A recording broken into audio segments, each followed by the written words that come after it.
In my case, I discovered that my truck bed was starting to rust bad, with holes appearing.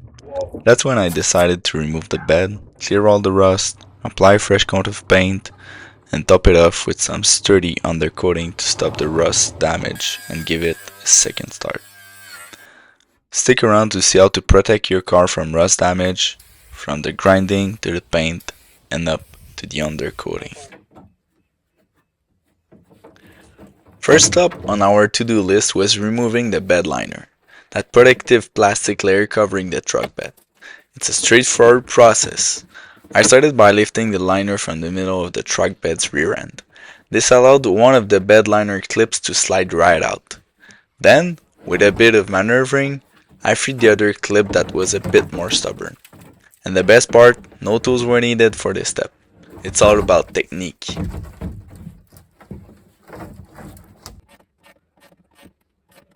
The first real challenge, but certainly not the last, was dealing with those tough, rusted bolts securing the truck bed. Luckily, I had thought ahead and brought a 2 feet breaker bar. Exactly what I needed for such a tricky situation. I started by loosening the stubborn bolts with the breaker bar, then finished unscrewing them with a ratchet. For those bolts, a 45 torque bit socket was just the ticket, fitting perfectly. I rarely recommend having a breaker bar if you're planning on tackling old and rusty stuff. It's the best to loose them up. As I said, those bolts were stubborn and seriously rusted. Be prepared when dealing with rusty bolts like these. This step really tested my patience. If you want to make it a bit easier than it was for me, consider loosening the bolts slightly first and then applying some WD-40 or similar product. However, looking back, the best way to speed up the process, especially since most bolts were jammed and quite long, would have been using an impact drill.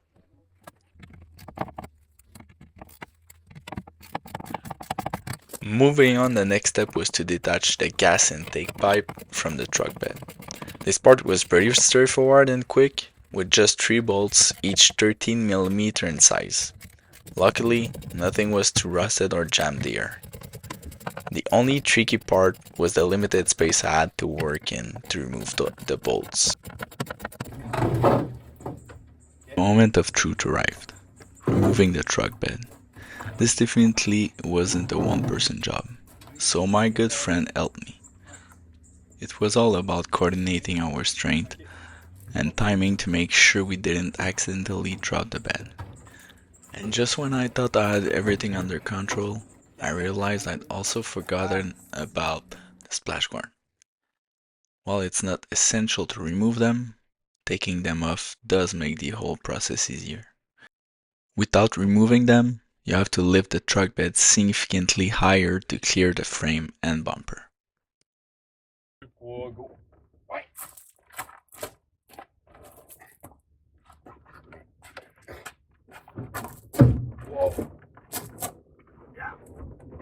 Yes, why?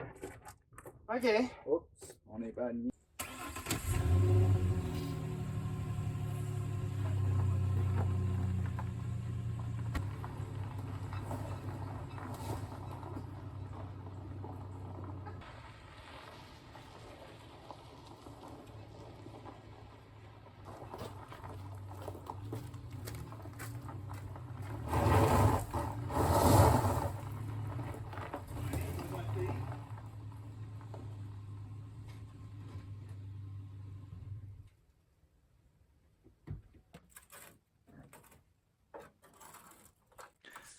Now that I was ready to remove the rust, I started by removing the big and loose chunk of rust.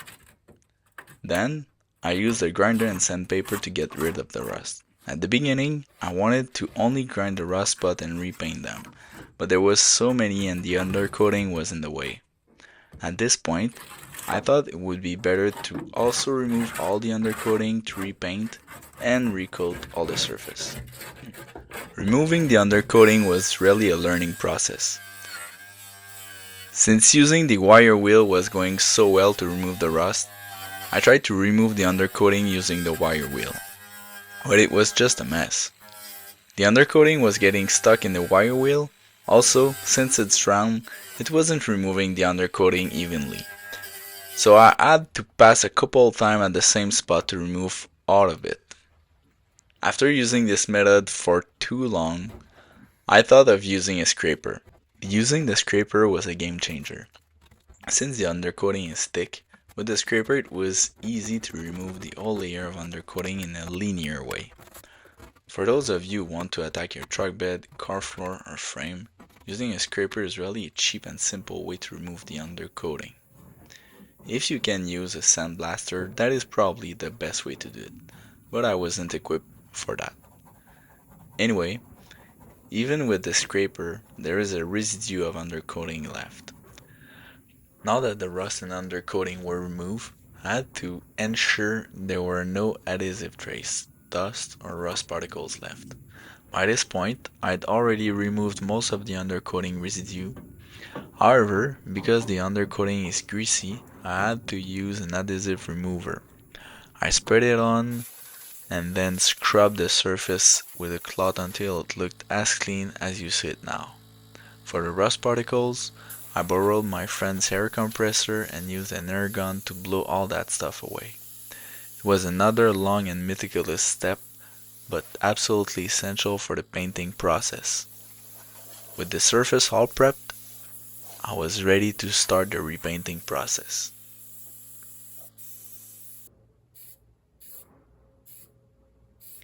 The surface is now ready for the first step of the repainting process. Despite the grinding and sanding, some rust inevitably remains embedded in the aluminum spores. To make sure the rust won't come back, I use a rust converter, which leave a black color but no more rust. It comes in a spray can, which is really easy to apply. You don't have to worry about the drips. Also, you can clearly see if you missed a spot since it becomes black when applied to the rust. Then, we are ready to apply the primer. Sadly, I lost the videos of the application of the primer. Still, I used a spray can of grape primer and applied 2 layers on the whole surface. To avoid leaving drips, you have to spray in constant motion, preferably in lines, at around 12 inches from the surface you are spraying on. The same applies for the primer and the paint. Let's move on to the painting step.